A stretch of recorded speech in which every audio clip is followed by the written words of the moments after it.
on to fight number 2 of our 130-pound King of Sparta tournament. Let's meet the fighters. First, fighting out of the Dynamic Mortgage Concepts red corner, he's the number 2 seed, Jared Jarhead Padilla. I don't know how it's coming through on the broadcast, but here in the arena, Jared Padilla, large contingent of fans letting us know he is one of the more popular fighters on the card tonight. Jared Padilla brings the house down every time he comes to fight for us. Hasn't made an appearance in an SCL ring since AVM10 a year ago at the Pepsi Center, coming off a victory there. And Jared is always a gamer, has won Fight of the Year for us before. Exciting, exciting fighter. And representing the United States Marine Corps this evening, thank you, sir, for having served. We'll see what Jared does to steal the show tonight. He always seems to try. He wins Fight of the Year 2 years ago. Last year at AVM, he proposes to his now fiance in the cage. Let's see if he can't take home $10,000 tonight. Wouldn't that be something? Jared training at a Family Affair And Boxing. his opponent, fighting out of the Larry H. Miller blue corner, he's the number 7 seed, Dylan the Villain Schulte. Dylan Schulte making his way to the ring next.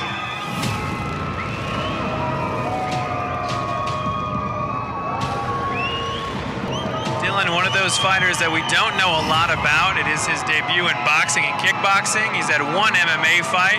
Looking at the tail of the tape, Dylan Schulte coming in only 23 years old. Jared Padilla at 30. About even in the height, 5'7" for Padilla, 5'8" for Dylan. Obviously, they both weighed in at the same weight. And interesting on the screen, you see debut for Padilla.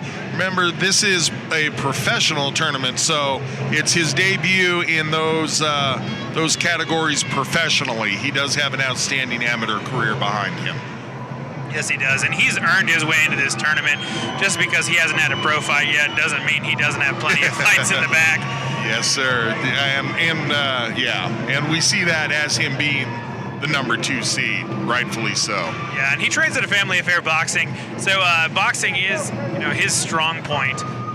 So I'd be interested to see Dylan enlisted his style as wrestling and Muay Thai. So we'll see if his Muay Thai skills can't translate into the boxing ring. And should Mr. Schulte make it farther in the tournament, what a great combination, what a great skill set to have going into MMA, Muay Thai, and wrestling. Hard to get much better than that. Yeah. Fight number 2 of the King of Sparta tournament is presented by the new Cowboy Dodge Chrysler Jeep Ram in Cheyenne. It's now time to meet the fighters. First, fighting out of the Dynamic Mortgage Concepts red corner, representing a Family Affair Boxing from Westminster, Colorado, a member of the United States Marine Corps, Jared Jarhead Padilla. And his opponent, fighting out of the Larry H. Miller blue corner, representing Ludwig Martial Arts from Missoula, Montana, the number 7 seed and member of the U.S. Army family. Please make welcome Dylan the Villain Schulte. This 130-pound boxing bout is scheduled for 4 3-minute rounds. Referee Stephen Bleo. Okay, gentlemen. Mr. Schulte representing the United States Army. Thank you, sir, for having served. So we've got Padilla. He's wearing the red and silver trunks this evening, representing a Family Affair Boxing. Dylan Schulte comes to us in the blue and silver trunks, representing Ludwig Martial Arts. Yeah, this could get very interesting. I didn't know he was a Ludwig fighter. He's got Alex Fisher and Sam Couts in his corner, both coaches at Bang Muay Thai. So this could be a very interesting matchup right now. Oh, Padilla takes a hard counter shot. He was the one to initiate things, but... And that's something Padilla's been known for a lot. He's very fast. He's efficient with his strikes. I would say, however, he doesn't have elite power, so that could be a spot that could be capitalized on by Schulte. Schulte did a nice job a moment ago of backing up, and then just planting his feet and firing off with the counter. And you can see neither one of these guys afraid to plant their feet and trade. This fight could take place in a phone booth. Yeah, you're not kidding. And Schulte does come out with a pretty traditional Thai stance. His hands are tall, and all of his punches are coming out a little awkwardly at the moment. So I'd like to see him get his elbows up a little bit more when he throws that right hand. If you see, kind of palmed him just there. I was going to say almost a little bit of a slapping type punch, and see what they're being warned for. I don't know if that was warned for low strikes or warned for having a little clash of the heads. Yeah, that was a lot better straight right hand by Dylan. Dylan, nice job as Padilla was on his way out, firing off. So Padilla's doing a good job at coming into exchanges, but you can see every time he finishes his combos right now, his hands are coming back to his hips and his head is wide open. That's why Schulte is getting such good counters in. Oh, and Padilla's hurt. We're going to get the 8 count here.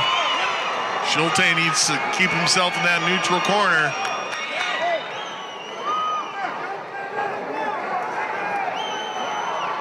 Referee Stephen Blea, possibly the most experienced boxing referee in the state, taking care of the safety of the fighters in here. And let's see if Schulte able to capitalize, and early in the fight here puts the number 2 seed down to the canvas. And Padilla needs to be very careful right now. Every time he throws a combo, his hands come down to his hips before they come back up, and that's why Schulte is landing those counter punches. Well, we talk about Padilla and what we've seen him do before and how exciting he is. So for him to take a knee here early on, I would say do not count this man out, because he might just do something super exciting for us. Oh, staggered again, though, is Padilla. And again goes down, but he took a hard shot while he was on a knee. So Padilla going to take the count here, but I wouldn't be surprised if Schulte gets a stern warning, if not a point taken away. Gets the warning. Gets the warning. That was a pretty egregious foul, in my opinion. I did not see it, so I can't comment on it. And down again, 3rd time in the round. And the corner of Padilla AVM10 is brought to you by CRP, 4x4 truck outfitters in Greeley, Northern Colorado's one-stop shop for all your 4x4 accessories and the aftermarket referee waves add-ons. it off yet Visit 3 us times at in a round. CRP4x4.com. He was down 3 in a round. So that's going to be it. Schulte beats the number 2 seed. Advancing in the tournament is the Ludwig fighter. That is incredible. Nobody saw this coming, and I didn't know a lot about Schulte coming into this fight. We do now. Now we do.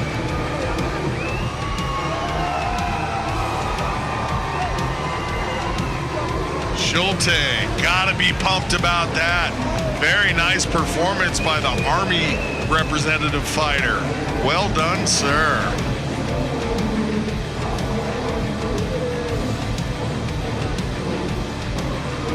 Gonna wait for Sean to come into the ring to give us the official result. But looking at the replay here, that was just such an impressive fight by Schulte. Wow, just big shots, just rocking around the head of Padilla, and you could see his balance go. He really just lost his equilibrium. It was that left hand that rocked his head side to side, basically made his ear touch his shoulder. And man, you get dizzy like that, and down to a knee you will go.